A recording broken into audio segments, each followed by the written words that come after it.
And we are in KwaZulu-Natal, as you've said.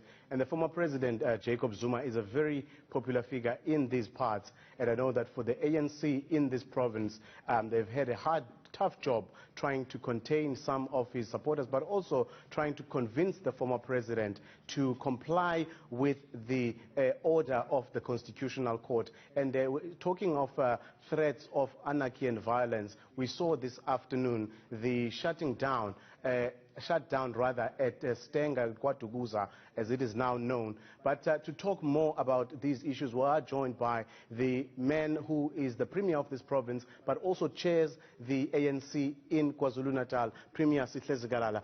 Premier Zikalala, thank you very much for your time. Now, someone like President Zuma is someone I would say you grew up with, in fact, rather. In that, in your time in the Youth League, you've supported him and you've worked with him up to the point where you are now the provincial chairman. You have had various engagements with him, trying to convince him. And there was a last meeting on Saturday at Nkandla. Can you share with us now as to what his response was, or what his attitude was to the repeated attempts made by the ANC in this province to convince him to comply with that order? Well, firstly, I think we should start from the beginning, and that will be to underline the point that since the Constitutional Court judgment, South Africa was almost plunged into a constitutional crisis or some element of disruption that we saw happening over the weekend. Our engagement with former President Zuma was not only focusing on complying, but was to look on the matter in totality. Complying was part of it, but on top of that was to ensure that we are together on how he handles this challenge. We've been with him throughout, and we've not just looked on issues in piecemeal. We've always emphasized to look on issues in totality. So by that time when we engaged, it was a time when he had already launched the application to review the judgment by the Constitutional Court. And therefore, we were all hoping that that process will be allowed to unfold, maybe until the review is finalized. But later, which was about yesterday or a day before yesterday, it transpired that he needed to comply. And we were in touch with him and through his office, and we must commend him for a decision that he took eventually to comply with the Constitutional Court order and handed himself over to the correctional services. When last did you speak to him, and what did he say? What did he say to you? Now, we spoke on Saturday in detail. Was it the last time? We were then yesterday communicating through his office. Up until they dropped him, we were communicating with his team, and the team was also able to give us messages also from him. So, some have said that the ANC has failed the former president, but others have argued that the former president was badly advised.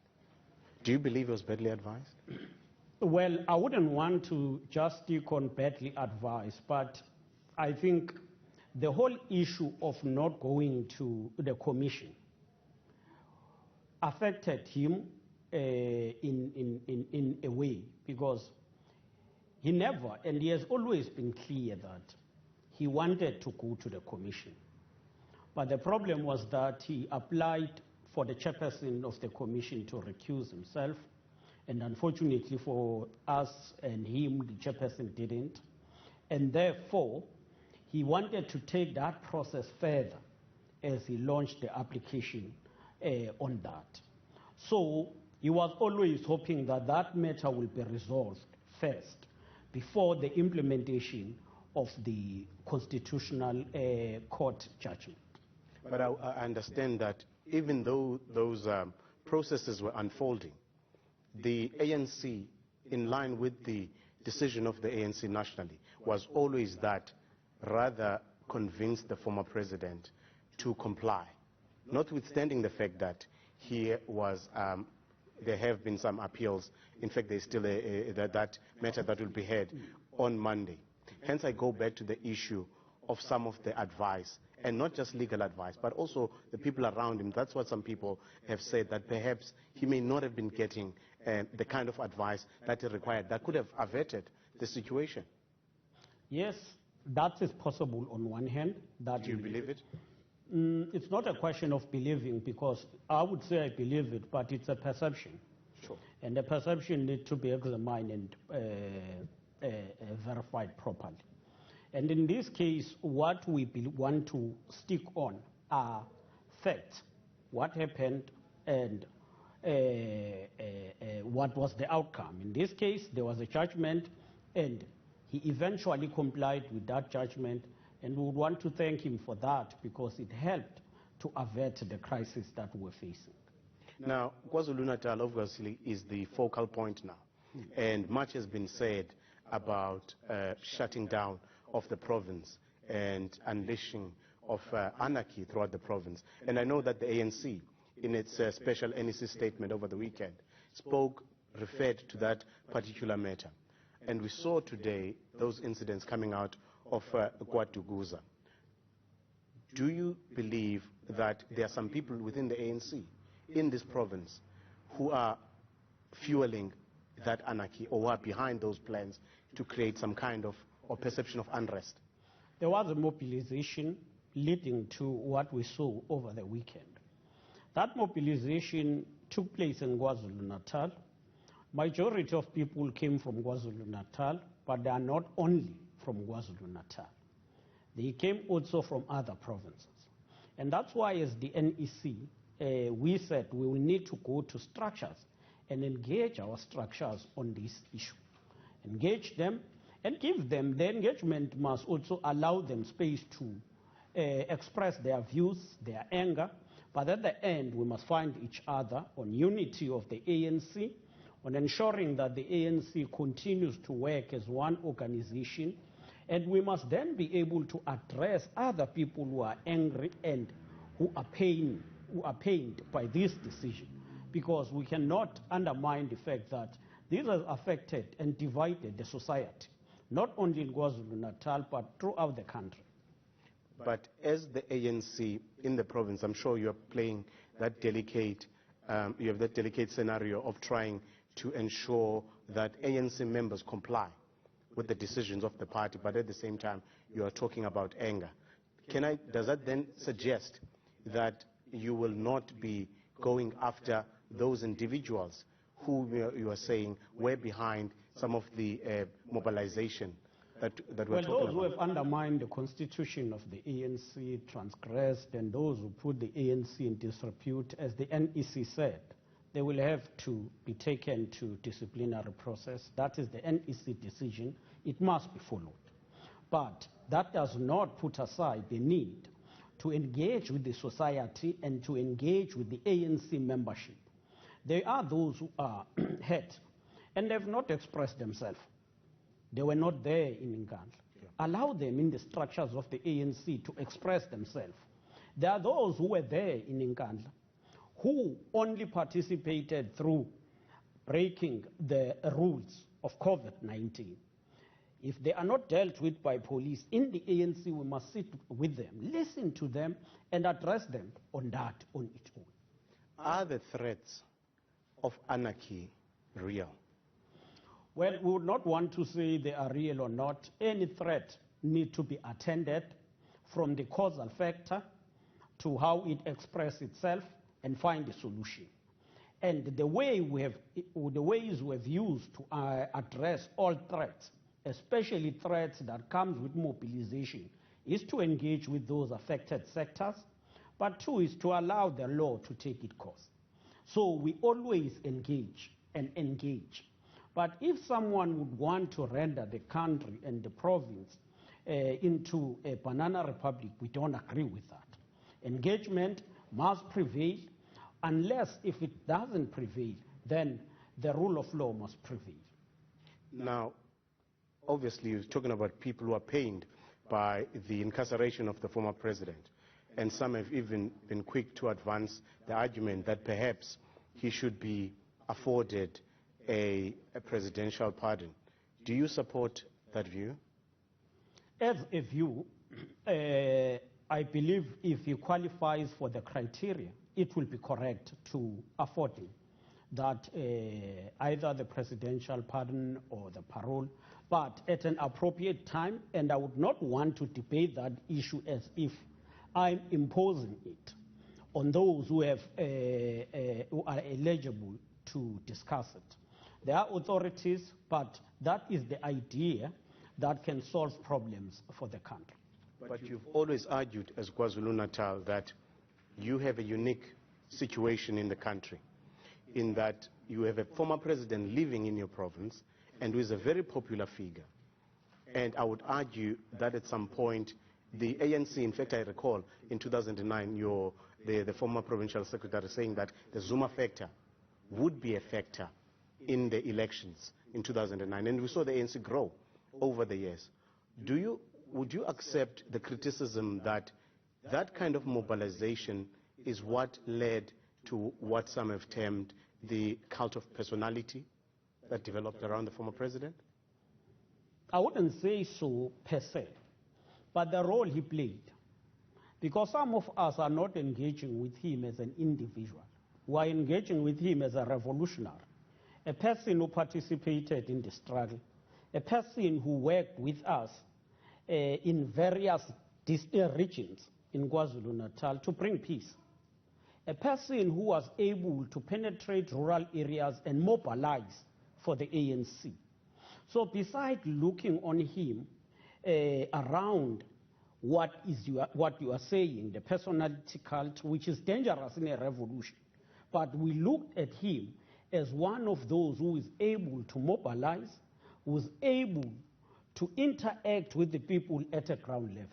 But is it not dangerous to have someone who perhaps believes himself to be bigger than the ANC, not subject himself? No. He has never... not subject himself to the party's discipline? I believe he has never took himself or exonerated himself from the ANC processes. But he has always been within and engaging with us within the framework of the ANC and in line with the ANC decisions. But one would argue that he's an ex-official member of the NEC, and he openly defied the decisions, not just of the courts, but the highest court in the country, but also the ANC's line, which is clear, that the Constitution is supreme, and that all members of the ANC should accept and also cooperate with the institutions of democracy, but he chose not to do so, which that's in conflict with what you're saying. That's why we are saying we were on the verge of a crisis. If he didn't hand himself over to the correctional services by yesterday, it would have been wrong. And we have always emphasized the supremacy of the Constitution and the organs of the state. Now, going back to the popularity of the former president, and I touched on the issue of cult of personality. Given that popularity and how he is popular, not just in this province, but elsewhere, but more importantly, in KwaZulu-Natal, do you believe that perhaps in hindsight, that going forward, it actually may not be a good idea to create a hype around a particular figure, as the ANC in KwaZulu-Natal did with the former president? I referenced the 2009 scenario where the ANC in this province said the Zuma factor is a factor in these elections. I don't know whether we will be correct in saying the ANC built its hegemony around a particular figure as an individual. The Zuma factor in 2009 was about him being the president of the country and the president of the ANC at a time, but also was about how we would interact with various sections of the society. And in the ANC, we always encourage all leaders to be dynamic in their leadership, to be accessible, and to be grounded, to always understand the plight of the ordinary people whom the ANC represent. And therefore, without elevating individuals, it is a role and a responsibility of all cadres to be conversant, to be dynamic, and to live with and among the people. What now becomes of your, I mean, the province was supposed to go to a local government election. I think it was the provincial secretary who had said that the former president would be a part of that mobilization and also would be a factor in that mobilization. Does that, I would assume that now you have to change tact somewhat? Well, former President Zuma will always be part of the ANC and will always work with him. We have not deserted him, and the provincial secretary was correct in saying that he will be part of us in campaigning.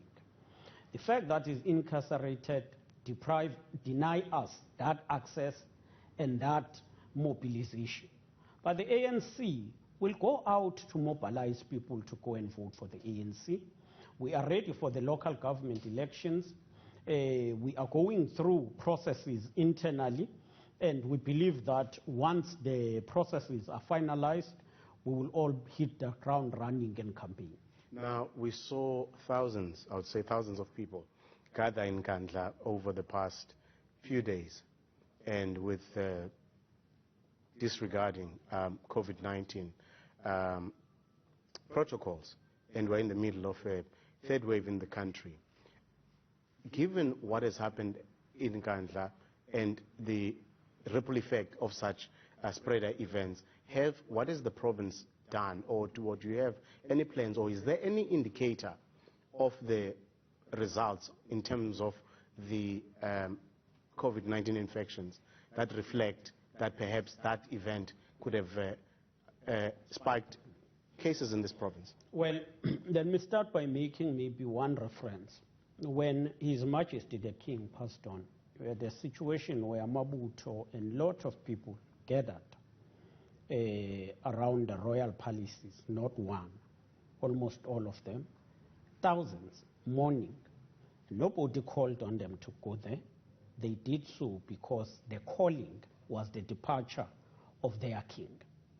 And following that, we followed, trying to do screening and testing. We couldn't say there was quite a spread. But we don't want to fall into a trap of believing that gatherings are not a super spreaders.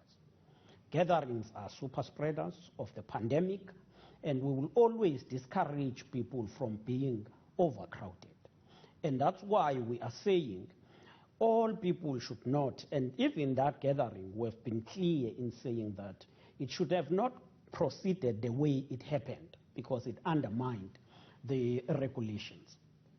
Now, today in Escort, there were some ANC members who gathered, and led by Karl Niehaus, and he has since been arrested by the police.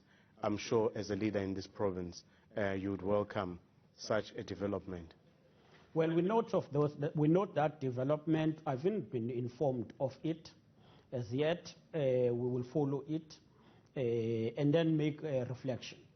Unfortunately, Karl Niehaus has been regarded as one of the national leaders of the MK, the disbanded NEC, and therefore the NEC would be the one, the national leadership will be the one that will speak on the issue that relate to him.